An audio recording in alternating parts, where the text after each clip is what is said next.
Hi everyone, this is Mohammad Jahid Hashmi and welcome to my YouTube channel Physics by Jahid Hashmi। तो ये acceleration के हमारे lecture number 2 में आपका बहुत बहुत स्वागत है ना। तो एक्सेलरेशन का पहला लेक्चर आपका मैंने बताया था लास्ट लेक्चर में, बहुत सारी चीज़ें बताई थी, फिर क्वेश्चंस भी कराया था, इंस्टेंटेनियस एक्सेलरेशन और एवरेज एक्सेलरेशन के बारे में बात किया था मैंने। तो अगर आप अगर नए हैं, अगर आप लेक्चर नंबर 1 नहीं देखे हैं तो आप YouTube पे सर्च कर सकते हैं physics bye Zaid Hashmi acceleration 01, या फिर ऊपर आई बटन दिख रहा होगा यार, ऊपर आई बटन दिख रहा होगा, उस पर क्लिक करेंगे तब भी आप हमारे वीडियो पर पहुंच जाएंगे, एक्सेलरेशन के 01 वीडियो पर पहुंच जाएंगे। तो बेसिकली थोड़ा सा आज कॉन्सेप्ट को आगे बढ़ाते हैं, लेकिन एक दो क्वेश्चन और लेते हैं ताकि हम पिछले वाले लेक्चर में ही थोड़ा सा एंटर कर जाएं, है ना।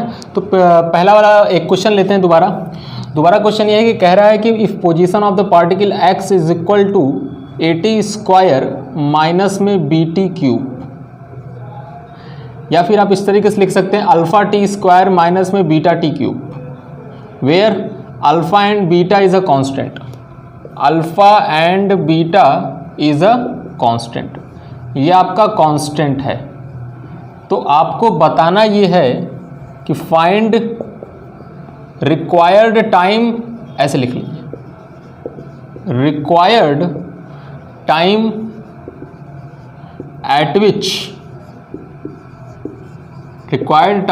विच acceleration of particle become zero.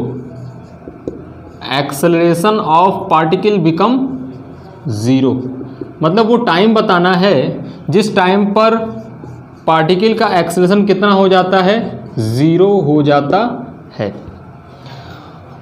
तो ये क्वेश्चन को आप स्क्रीन पॉज करके लगाएंगे और मैं इसका सॉल्यूशन बता रहा हूँ, इसके सॉल्यूशन से अपने आंसर को आप मैच करेंगे। तो ध्यान से अगर आप देखें तो पोजीशन दे रखा है x बराबर अल्फ़ा टी स्क्वायर माइनस में बीटा टी क्यूब, ये पोजीशन है और आपको एक्सेलरेशन पे पहुंचना है। सबसे पहले आप एक्सेलरेशन तो निकालिए, क्यों? क्योंकि वो टाइम बताना है जिस पर एक्सेलरेशन 0 हो जाए। तो पहले एक्सेलरेशन निकालो, उसको 0 दिखाओ, है ना। पहले एक्सेलरेशन निकालो, उसको पहले 0 दिखाओ, तो अपने आप टाइम आ जाएगा। तो ध्यान से अगर आप देखो तो सबसे पहले यहाँ से पोजीशन से मैंने बताया था, पोजीशन से सबसे पहले आप वेलोसिटी पे जाएंगे और वेलोसिटी कैसे निकलेगी, डिफ्रेंशिएट करने पर पोजीशन को, तो dx अपॉन dt हो जाएगा। सही बात है। तो v बराबर कितना, dx अपॉन dt। डिफ्रेंशिएट करो बेटा इसको, जैसे आप इसको डिफ्रेंशिएट करेंगे तो velocity v is equal to कितना हो जाएगा, dd of alpha t square minus में बीटा टी क्यूब। और अल्फा और बीटा क्या है, कांस्टेंट है, तो डिफरेंशिएट दोनों का अलग अलग होगा, उसके बाद अल्फा भी बाहर और बीटा भी बाहर। तो ध्यान से अगर आप देखें तो अल्फा बाहर हो जाएगा, dt ऑफ कितना हो जाएगा, टी स्क्वायर माइनस बीटा बाहर हो जाएगा, कितना हो जाएगा, dt ऑफ टी क्यूब। अब अगर आप बहुत अच्छे से देखें तो वेलोसिटी आ गया, कितना आ गया, टी स्क्वायर का 2t, तो आ गया 2 alpha T minus T cube का 3t स्क्वायर, तो कितना हो जाएगा, 3 beta T square. This is the velocity of particle. तो अगर मैं यही पूछूं, बताओ वेलोसिटी कांस्टेंट है कि वेरिएबल, तो आंसर आपका क्या आने वाला है कि ये नॉन यूनिफॉर्म वेलोसिटी है, मतलब वेरिएबल है। कैसे पता चला सर? क्योंकि वेलोसिटी बेटा टाइम पे डिपेंड कर रहा है, दिख रहा है, अलग अलग टाइम पे वेलोसिटी अलग अलग होगी, इसीलिए एक्सेलरेशन पूछा है।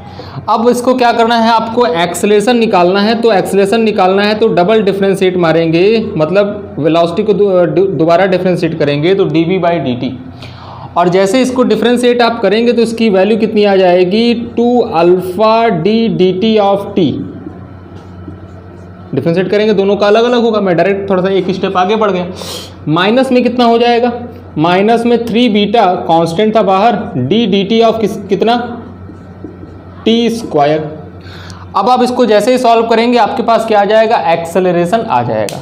अब अगर एक्सेलरेशन आ जाएगा तो थोड़ा सा मैं इसको जगह चाहिए मुझे, मैं डिलीट कर लेता हूँ, है ना। तो एक्सेलरेशन की वैल्यू यहाँ कितनी लिखने वाले हैं हम, acceleration a is equal to t का कितना हो जाएगा 1, टी का टी के रिस्पेक्ट में डिफरेंशिएशन कितना हो जाएगा 1, तो इसकी वैल्यू कितनी आ जाएगी 2 अल्फा इंटू में 1 माइनस में कितना हो गया 3 बीटा। अब बताओ टी स्क्वायर का डिफरेंशिएशन कितना 2t, तो 2t हो जाएगा, तो इसकी वैल्यू इंटू में कितना हो गया 2 इंटू में t, and this is equal to कितना acceleration of the particle is equal to 2 alpha minus में 6 beta t. This is the acceleration of the particle किसी इंस्टेंट पर, मतलब किसी भी टाइम t पर मैंने निकाला। और ये क्या है velocity of the particle at instant t। अब आपसे पूछा है कि वो टाइम बताओ जब एक्सेलरेशन 0 हो जाए, तो इसको 0 कर दो। इसको जैसे 0 कर दोगे तो एक्सेलरेशन बराबर 0 अकॉर्डिंग टू क्वेश्चन कह रहा है कि एक्सेलरेशन 0 हो जाए, वो टाइम बताना है, तो अकॉर्डिंग टू क्वेश्चन एक्सेलरेशन 0 हो गया। तो जैसे 0 हो गया तो इसकी वैल्यू कितने आ जाने वाली है 2 अल्फा माइनस में 6 बीटा टी बराबर 0, और इसको उधर कर दो तो 2 अल्फा इज इक्वल टू कितना 6 बीटा टी, तो टी की वैल्यू कितनी आ जाएगी, टी की वैल्यू आ जाने वाली है अल्फा अपॉन में 3 beta. This is the time at which acceleration of the particle become 0, जिस पर पार्टिकल का एक्सेलरेशन क्या हो जाता है 0। तो इसे जल्दी से कॉपी करें, फिर मैं आपको अगला क्वेश्चन देता हूं।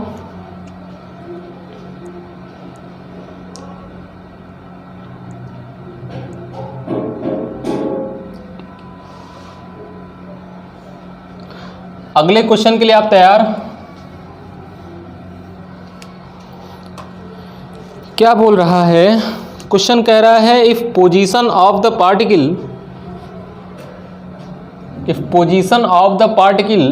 s is equal to t cube minus 60 square plus 3t plus 4, ये पोजीशन बता रहा है पार्टिकल का। कह रहा है पार्टिकल का position, if position of the particle s बराबर टी क्यूब माइनस में 60 प्लस 3t प्लस 4, तो क्वेश्चन ये कह रहा है कि find out the velocity of particle, क्या बोला, find out the velocity of particle when acceleration become 0। Question लिखेंगे find out the velocity of particle when acceleration become 0, है ना।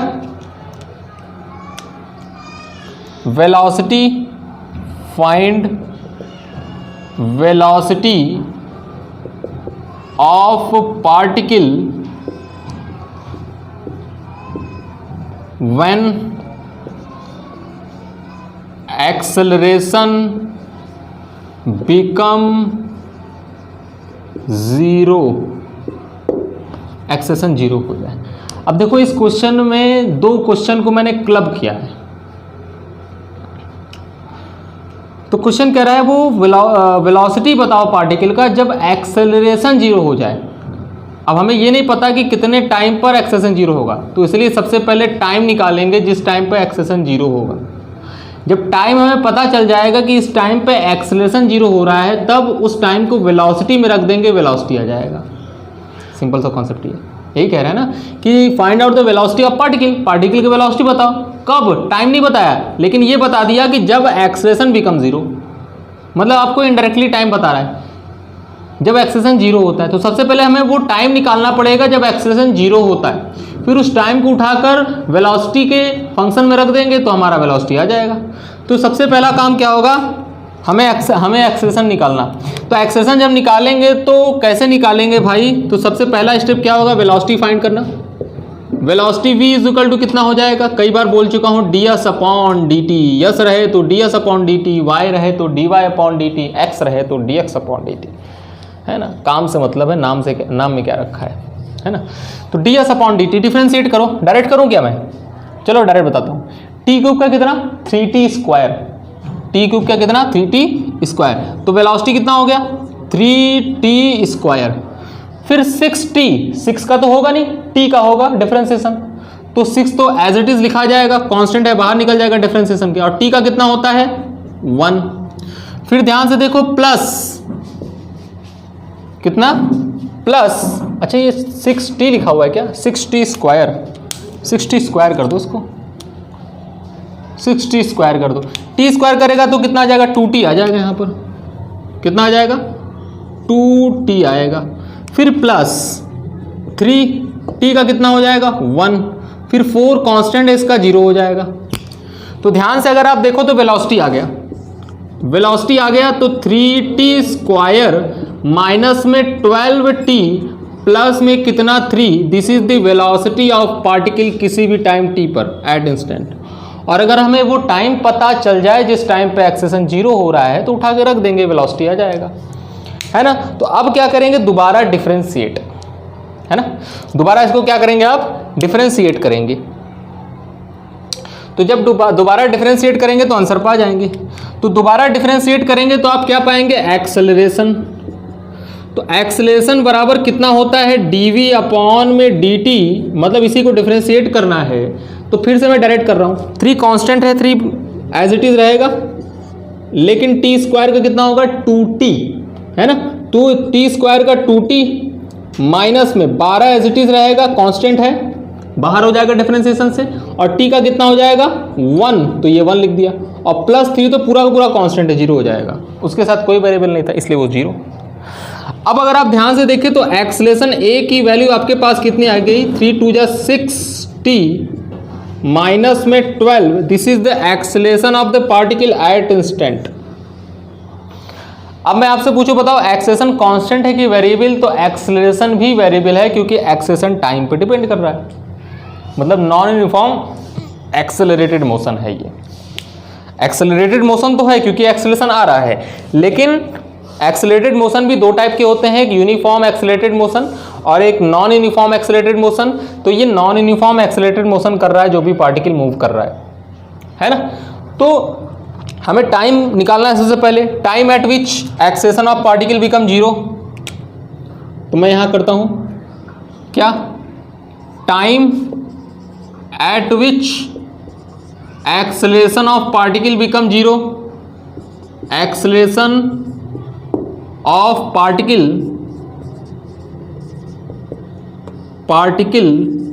बिकम 0 इज कितना आ जाएगा, 60 minus 12 is equal to 0, acceleration 0। तो t की वैल्यू कितनी आने वाली है 2 सेकेंड, ठीक है। अभी हमें पता चल गया 2 सेकंड पर एक्सेलरेशन पार्टिकल का 0 हो जाएगा। अगर 2 सेकंड पे एक्सेलरेशन पार्टिकल का 0 हो जाएगा तो इसी 2 सेकंड को उठा के इसमें रख दो, वेलोसिटी आ जाएगा 2 सेकंड पे। तो 2 सेकंड पे velocity at 2 second is equal to कितना आ जाने वाली है, 3 इंटू 2 का स्क्वायर, तो 2 2 जा कितना हो जाएगा 4, माइनस में 12 इंटू टी, तो कितना हो जाएगा माइनस में 12 इंटू 2 प्लस कितना हो जाएगा ये 3। तो वेलोसिटी कितना आ गया, वेलोसिटी आपके पास आ गया 3 4 जा 12, ये कितना हो जाएगा 24 माइनस 12, सही है, माइनस 12 और प्लस 3 कितना हो जाएगा माइनस 9। तो इसकी वैल्यू कितनी आ गई, माइनस 9 मीटर पर सेकेंड। कितने टाइम पर, उस टाइम पर जब एक्सेलरेशन 0 होता है। लेकिन अगर टाइम भी आपसे पूछे कितने टाइम पे निकाला गया है, तब भी आप बता सकते हैं ये 2 सेकंड पर निकाला गया है, क्योंकि 2 सेकंड पर ही एक्सेलरेशन 0 आ रहा है। दूसरी चीज आपसे ये पूछे कि बताओ पार्टिकल जा किधर रहा है, तब भी आप बता सकते हैं किधर जा रहा है, मोशन किधर कर रहा है 2 सेकंड पर। 2 सेकंड पर मोशन बॉडी का लेफ्ट साइड में है क्योंकि माइनस आ रहा है। Minus represents what, minus represents direction of body, क्योंकि वेक्टर क्वांटिटी है तो वेलोसिटी आया है डिफरेंशिएट करने पे। तो minus represents what, direction of body, direction of motion of body. तो इसका मतलब 9 मीटर पर सेकंड से वो लेफ्ट साइड में जा रहा है कितने टाइम पर, t बराबर 2 सेकंड पर। ये पूरी इंफॉर्मेशन इस क्वेश्चन के लिए, ठीक है। जल्दी से इसको करो, फिर आगे बढ़ता हूं। स्क्रीन पॉज कर लो और करना स्टार्ट कर दो, फिर मैं आगे बढ़ जाता हूं।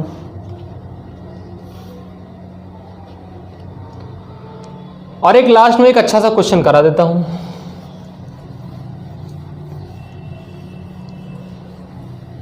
चलो अगला क्वेश्चन मैं लिखने जा रहा हूं।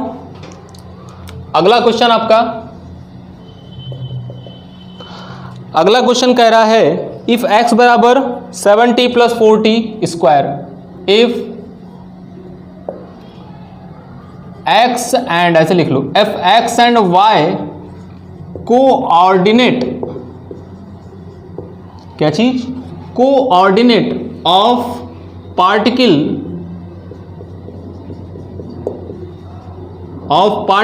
एट इंस्टेंट, मतलब किसी टाइम टी पर, at instant is x is equal to 70 plus 4t square, 70 plus 4t square. और दूसरा क्या बोल रहा है,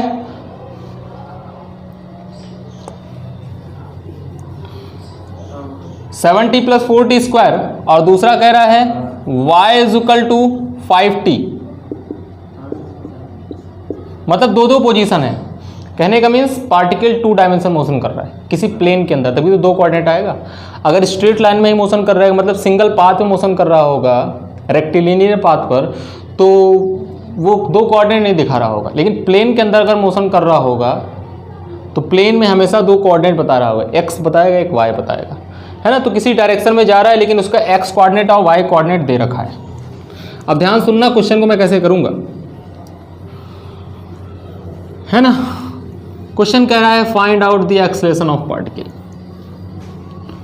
find out the acceleration of particle. Screen pause करके आप सॉल्व करना स्टार्ट करेंगे। Find acceleration of particle. Time नहीं बोल रहा है ना, जब टाइम ना बोले इसका मतलब किसी इंस्टेंट पर, और अगर इंस्टेंट लिख दे तो बहुत अच्छी बात है, और अगर टाइम लिख दे कि इतने टाइम पर तो वो भी अच्छी बात है। लेकिन नहीं लिख रहा है तो इसका मतलब किसी टाइम पे पूछ रहा है।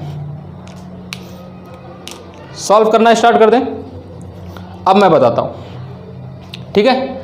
लेकिन आप स्क्रीन पॉज करके सॉल्व जरूर करिएगा। देखो ये x कोऑर्डिनेट है, मतलब पार्टिकल x में भी जा रहा है, पार्टिकल y में भी जा रहा है, तो पार्टिकल का 2 डायरेक्शन में एक्सेलरेशन होगा।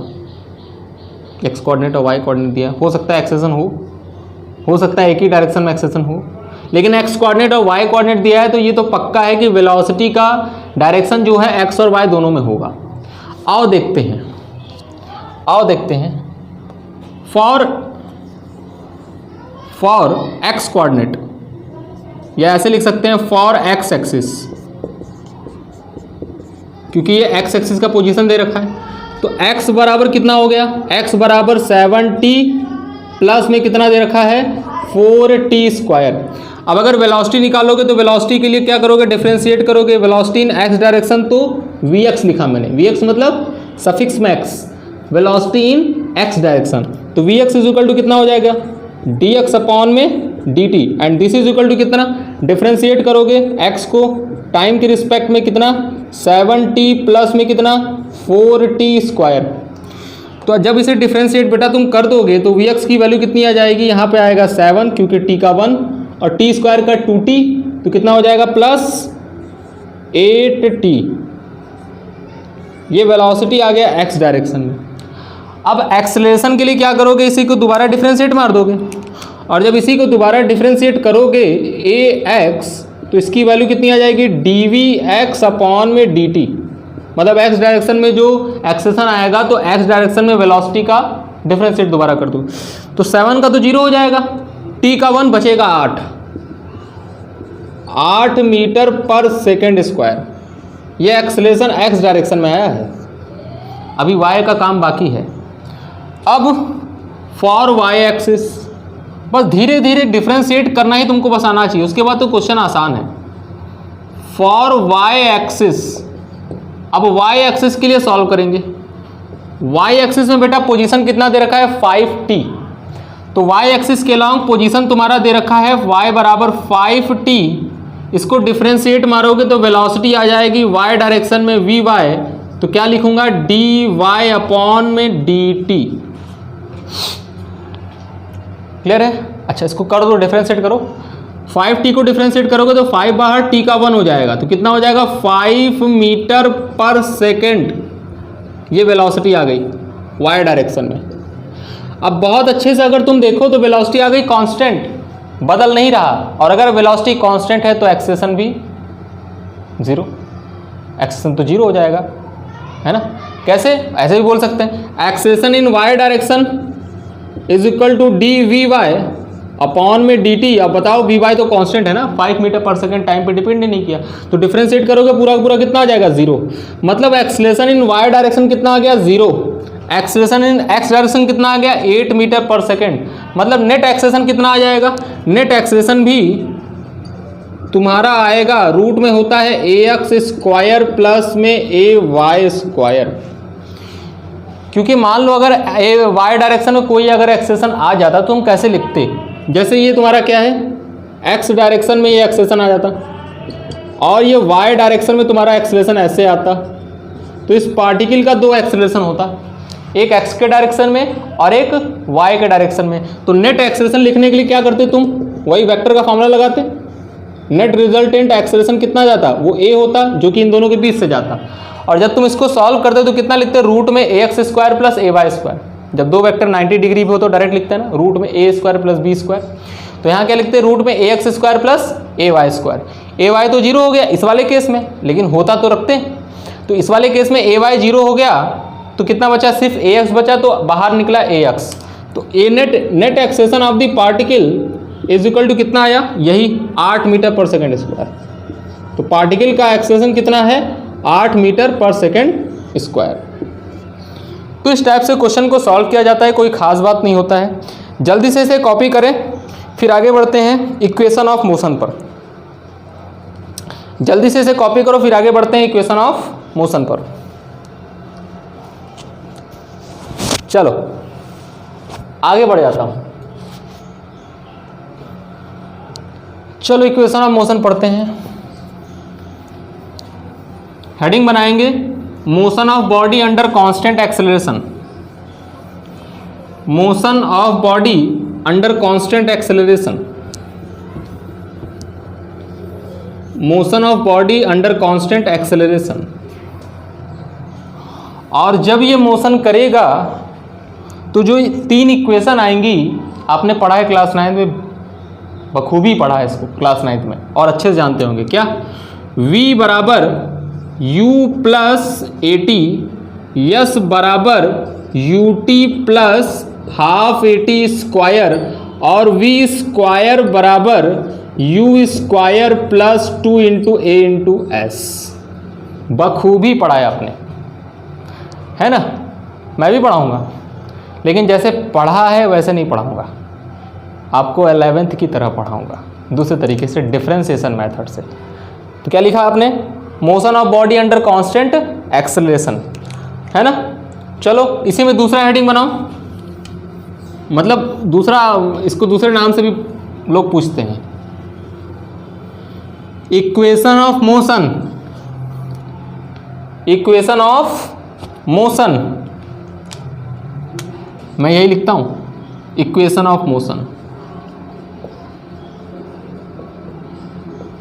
इक्वेशन ऑफ मोशन, है ना। अच्छा, तो ये जो तीनों इक्वेशन था, इसके पापा कौन है, गैलीलियो। क्या बोला, गैलीलियो। ये फिजिसिस्ट थे हमारे, इन्होंने ही सबसे पहली बार बताया था इस v बराबर u प्लस ए टी, ठीक है।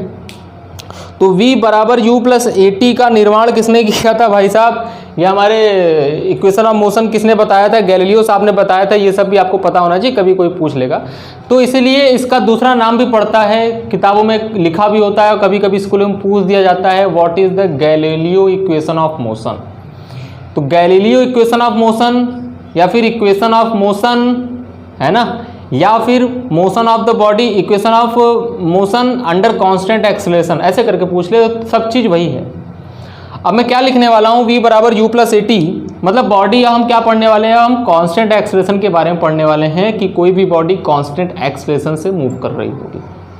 तो एक बात तो तय है, अगर कोई बॉडी कांस्टेंट एक्सेलरेशन से मूव कर रही होगी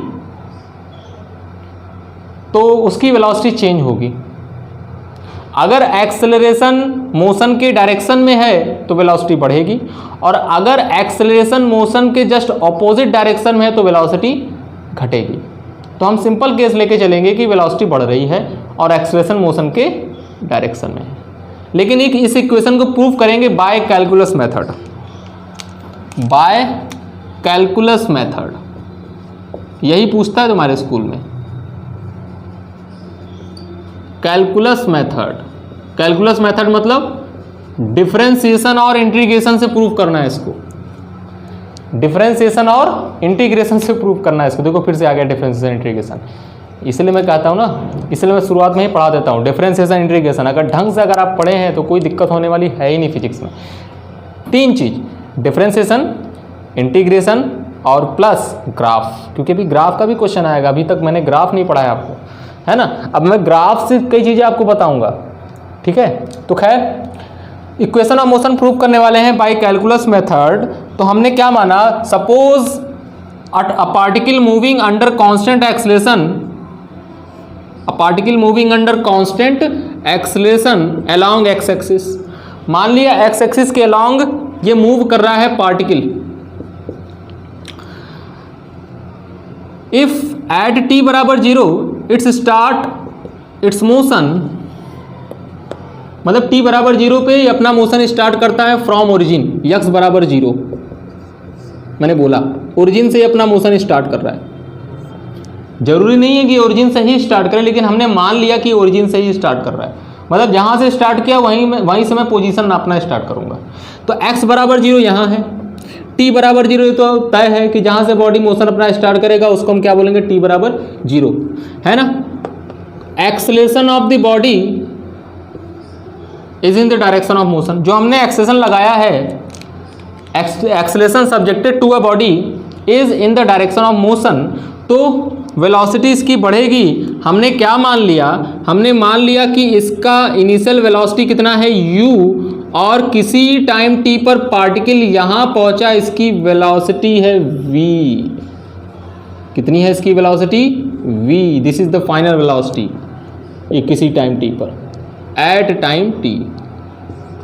ऐसे समझ आई बात मैंने क्या बोला। मैंने बोला a particle start its motion at t बराबर 0 from origin such that acceleration subjected to a body is in the direction of motion which is a and it is constant, and if v be the velocity of particle at time t because its velocity increases, है ना, क्योंकि acceleration constant है, velocity increase करेगा। Velocity किसी time पे अगर v है तो ध्यान से अगर तुम देखो तो बाई कैलकुलस मेथड में तो ये कह ही सकता हूं कि एक्सेलरेशन a बराबर बेटा dv अपॉन में dt। सही है। एक्सेलरेशन a बराबर कितना हो जाएगा, a बराबर आपका होगा dv अपॉन में dt। अच्छा, a बराबर dv अपॉन में dt, सुनते रहना ध्यान से, मैं सॉल्व करने जा रहा हूं। अब थोड़ा सा और ऊपर लिखता हूं मैं, है ना, क्योंकि स्पेस थोड़ी सी कमी पड़ जाएगी। a बराबर हो गया कितना, dv अपॉन में dt। ध्यान से अगर तुम देखो तो dv बराबर कितना हो जाएगा, dv बराबर dt का मल्टीप्लाई इधर हो जाएगा a इंटू में dt, है ना। अब ये चिल्ला चिल्ला के कह रहा है क्या कि मुझे इंटीग्रेट करो, मुझे क्या करो, इंटीग्रेट, क्योंकि ऐसा कुछ लिखा होता तो दिमाग में इंटीग्रेशन ही आता है। तो इधर भी मैंने इंटीग्रेशन लगा दिया, इधर भी मैंने क्या लगा दिया, इंटीग्रेशन का निशान। जैसे इंटीग्रेशन निशान लगाया, अब बात आती है लिमिट रखने की। सुनते रहना सब कुछ, एकदम कॉन्सेंट्रेट रहें, केयरफुल रहें।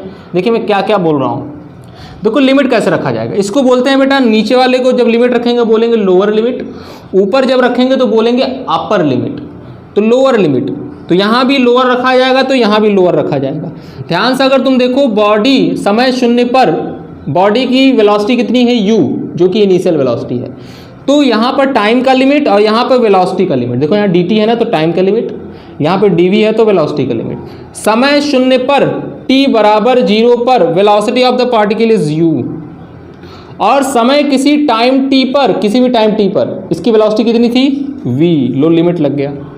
अब हमने आपको सिखाया है क्या, बहुत कुछ मैं दोबारा बता देता हूं कि बेटा अगर आपको dx लिखा जाए इस तरीके से इंटीग्रेशन, तो इसकी वैल्यू कितनी होती है, x। इसकी वैल्यू कितनी होती है x।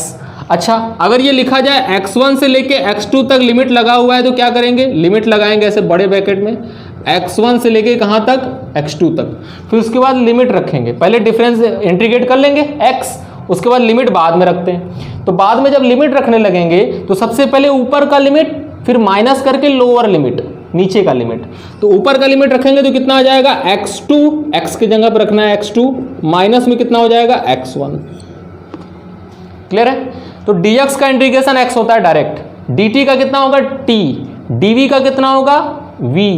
और सुनो इंटीग्रेशन ऑफ x के पावर n dx, इसकी वैल्यू कितनी होती है बेटा, n क्या है, कोई नंबर होगा। तो ध्यान से अगर तुम देखो तो x के पावर n+1 अपॉन में कितना n+1, ये होता है x के पावर n+1 अपॉन n+1। मतलब कि कहने का मतलब अगर मैं बोलूँ x के पावर 2 है तो इसकी वैल्यू कितनी हो जाएगी, x के पावर 3 अपॉन में 3। मतलब एक पावर बढ़ जाएगा और जितना बढ़ेगा उसी से डिवाइड हो जाएगा। असलियत में ये डिफरेंशिएशन का उल्टा होता है। इंटीग्रेशन क्या होता है, डिफरेंशिएशन का उल्टा होता है ना। अच्छा, तो डिफरेंशिएशन में क्या होता है, पावर मल्टीप्लाई होता है और एक पावर घट जाता है। तो अगर ये इंटीग्रेशन उल्टा है तो उसमें पावर जुड़ेगा, इंटीग्रेशन में जुड़ेगा, डिफरेंशिएशन में घटता है। और उसमें मल्टीप्लाई होता है तो यहाँ डिवाइड होगा। देखो हो रहा है डिवाइड ना, हाँ उल्टा है तो डिवाइड होगा। वहाँ मल्टीप्लाई तो यहाँ डिवाइड, वहाँ घटता है तो यहाँ जुड़ता है। तो एक चीज़ है। अब यहाँ जब इसको सॉल्व करेंगे तो dv की वैल्यू कितनी हो जाएगी, dv की वैल्यू हो जाएगी v, और लिमिट लगाएंगे कहाँ से कहाँ तक, u से लेके v तक। And this is equal to acceleration है कांस्टेंट एक्सेलरेशन ही पढ़ रहा हूँ, तो एक्सेलरेशन है कांस्टेंट हो जाएगा बाहर। तो a हो गया बाहर, तो इंटीग्रेशन ऑफ क्या हो गया dt, t कहाँ से कहाँ तक, 0 से लेके t तक। अब dt का इंटीग्रेशन कितना हो जाएगा t, dt का इंटीग्रेशन हो जाएगा t, तो v अभी लिमिट मत रखना, रुक जाओ थोड़ा सा, u से लेके v तक, a बाहर हो गया और dt का इंटीग्रेशन हो गया t, तो ये t हो गया और लिमिट लगा दिया 0 से लेके t। अब लिमिट रखना स्टार्ट करो, अपर लिमिट रखोगे तो हो जाएगा v के जगह पे v, फिर माइनस में लोअर लिमिट रखोगे तो कितना हो जाएगा u, v के जगह पे क्या रखा u, this is equal to a। Upper limit रखो, t के जगह पे रखा t तो हो गया t के जगह पे रखा है 0, माइनस करके हो गया 0। जब इसको सॉल्व कर दोगे तो आ जाएगा v माइनस यू बराबर a इंटू टी, मतलब v बराबर कितना u प्लस ए टी। आ गया आंसर। ये आप जानते थे पहले से, लेकिन ये कैलकुलस मेथड से आपको प्रूव करना होता है क्लास 11th में, इसलिए मैंने आपको बताया है ना। तो इंटीग्रेशन डिफरेंशिएशन भाई साहब आना चाहिए और लिमिट रखने आना चाहिए, तभी आप कर पाएंगे ना। तो ये तो वेलोसिटी हो गया, वेलोसिटी v बराबर कितना u प्लस ए टी, बहुत अच्छी बात है। अब हमें क्या निकालना है, this is the first equation of motion. ये क्या है, फर्स्ट इक्वेशन है। अभी सेकंड इक्वेशन आएगा जिसमें क्या आता है, डिस्प्लेसमेंट और टाइम में रिलेशन। s बराबर u plus a t square, u t plus half a t square. तो u t plus half a t square वो डिस्प्लेसमेंट बताएगा।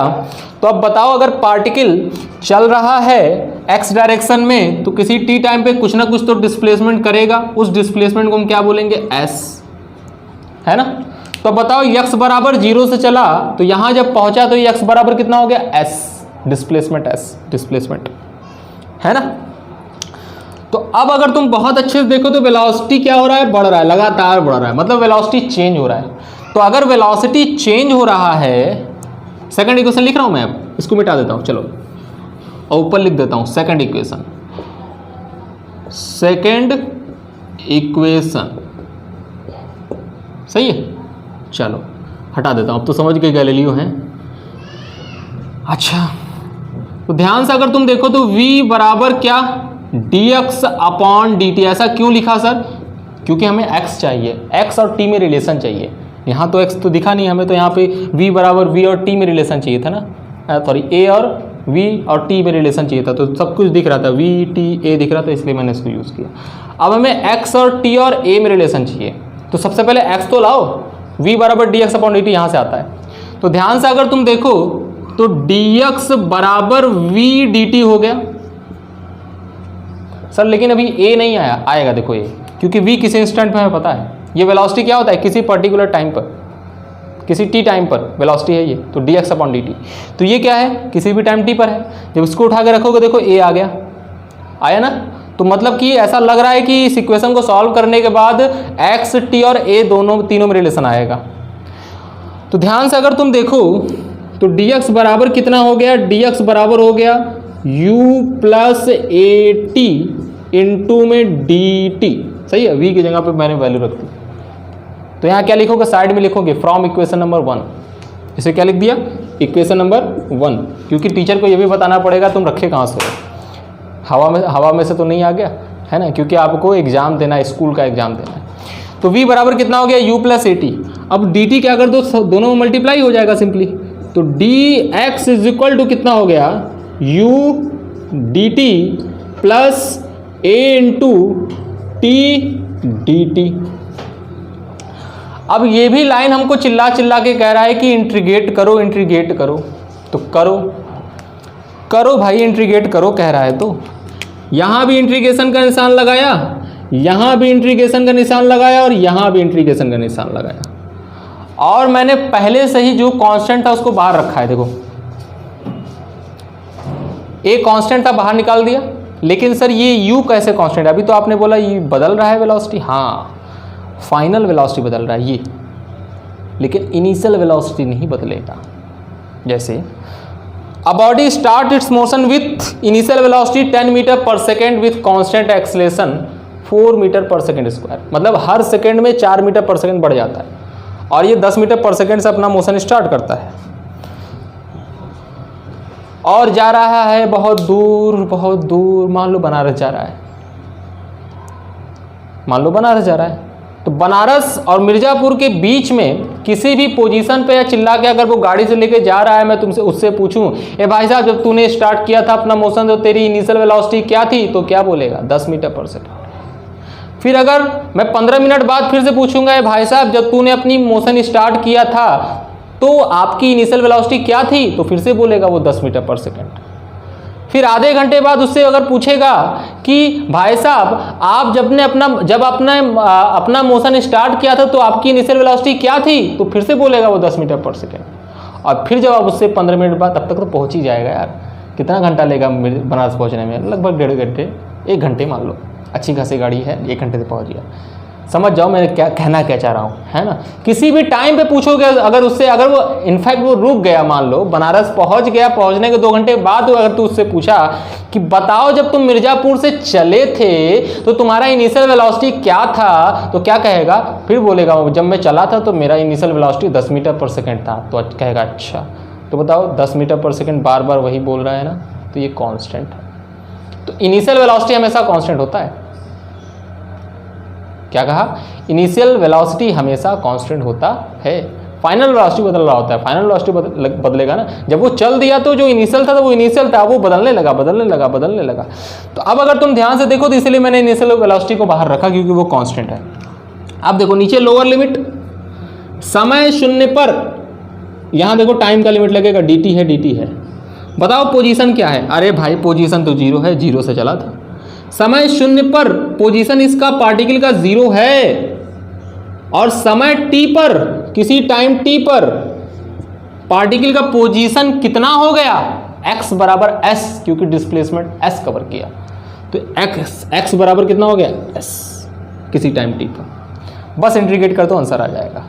जैसे तुम इसको इंटीग्रेट करोगे, dx का इंटीग्रेशन कितना होता है, x लिमिट लगाना 0 से लेके s बराबर u, dt का इंटीग्रेशन होता है t लिमिट लगाना 0 से t प्लस a, t का इंटीग्रेशन कितना होता है।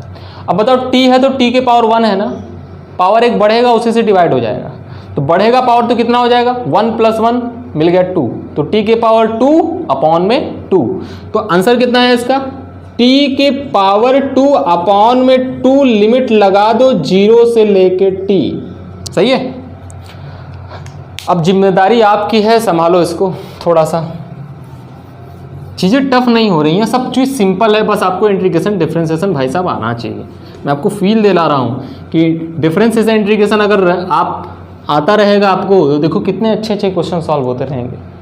थोड़ा सा तो आना ही चाहिए, है ना। मैं डरा नहीं रहा, मैं आपको पहले से बता रहा हूँ, क्योंकि लास्ट में करना तो डिफरेंशिएशन सही है आपको, है ना। तो आप अपने दिल में रखे रहेंगे नहीं होगा नहीं होगा, चलो चलो बिना डिफरेंशिएशन के कर लेंगे, लेकिन लास्ट में अगर लास्ट मोमेंट पे आपको डिफरेंशिएशन इंटीग्रेशन से क्वेश्चन सॉल्व करना ही पड़ा तो बहुत लेट हो गया।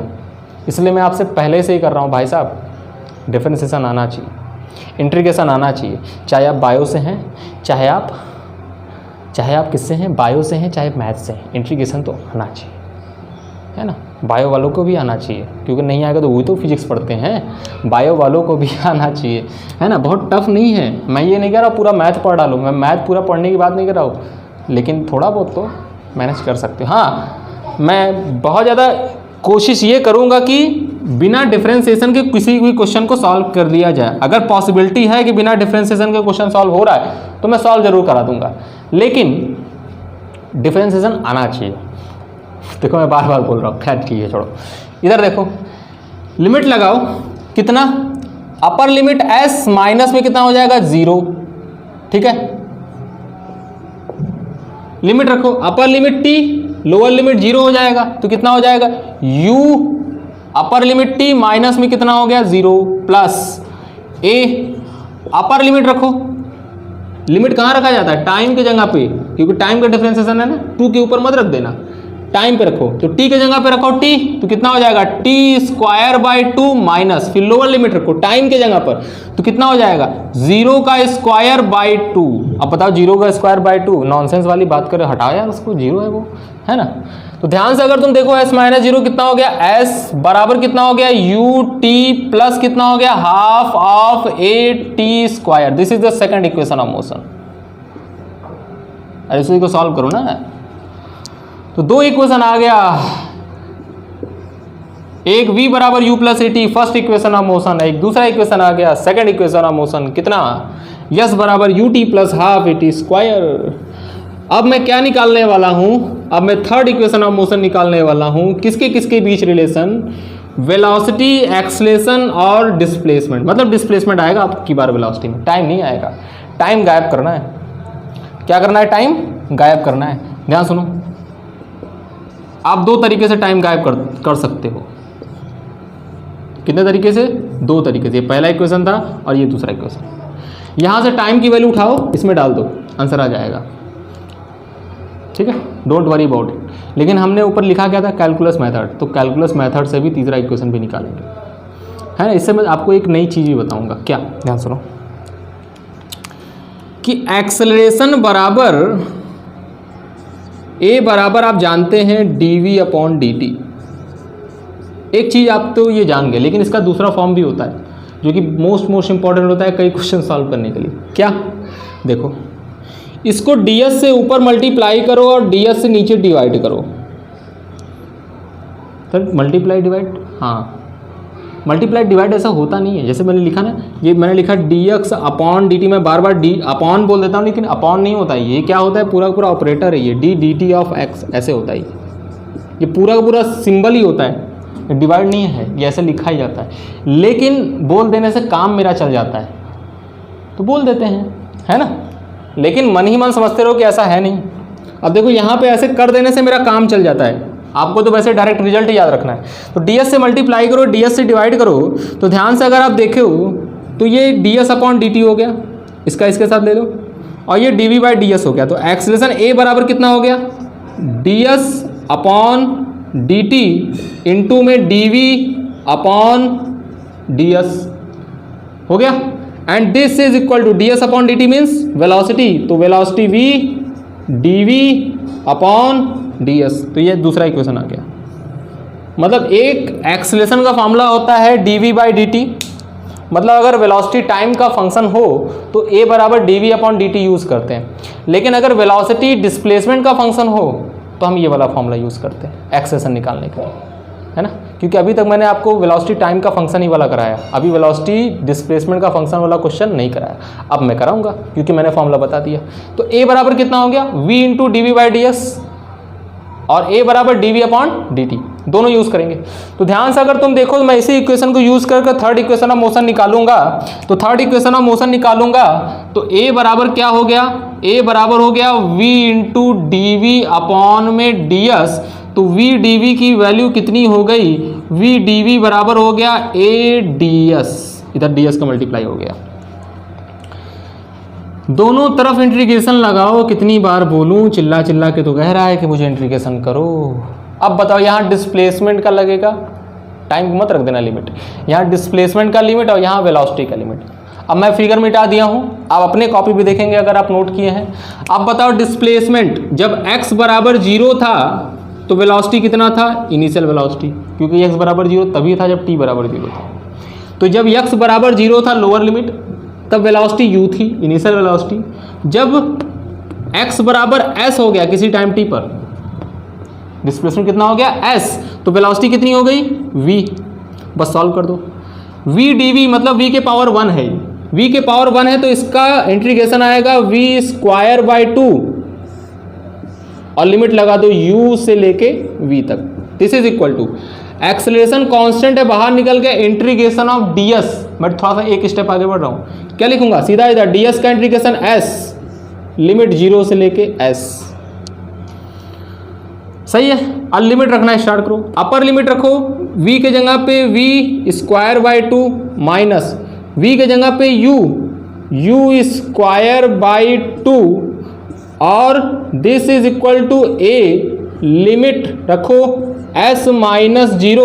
ध्यान से अगर तुम देखो तो ये कितना हो गया, v square minus v square का होल पावर 2, तो पावर कह रहा हूँ होल डिवाइडेड बाय 2। तो ध्यान से अगर आप देखें तो v square minus u square whole divided by 2 था तो मल्टीप्लाई इधर कर दिया, बराबर कितना हो गया 2as, है ना। तो इसका फॉर्मूला बन गया, यू स्क्वायर उधर कर दो तो v square is equal to u square plus 2as। This is the third equation of motion. ठीक है, तो इस इक्वेशन ऑफ मोशन को मैंने प्रूव कराया, तीनों इक्वेशन ऑफ मोशन को प्रूव कराया। v बराबर u plus a t, s बराबर u t plus half a square, v square बराबर यू स्क्वायर प्लस 2as। ये मैंने कैलकुलस मेथड से पढ़ाया आपको। जब मैं आपको ग्राफ पढ़ाऊंगा तो ग्राफ मेथड से भी बताऊंगा और एक सिंपल मेथड और बता दूंगा। लेकिन इसके आगे हम थोड़ा सा आगे बढ़ेंगे अगले लेक्चर में, और अगले लेक्चर में आगे बढ़ेंगे तो हम क्या करेंगे, इसके इंपॉर्टेंट पॉइंट्स सीखेंगे। ये यूज़ कब होता है, क्या मतलब कि ये तो बता ही दिया शुरुआत में कैसे क्या क्या यूज़ होता है, लेकिन और भी स्ट्रेस देंगे इसके इंपॉर्टेंट पॉइंट को, क्योंकि फार्मूला रटना हमारा धर्म नहीं है, फार्मूले को गहराई को समझना हमारा धर्म है। ठीक है, तब तक के लिए हंसते रहिए, मुस्कुराते रहिए। Thank you very much.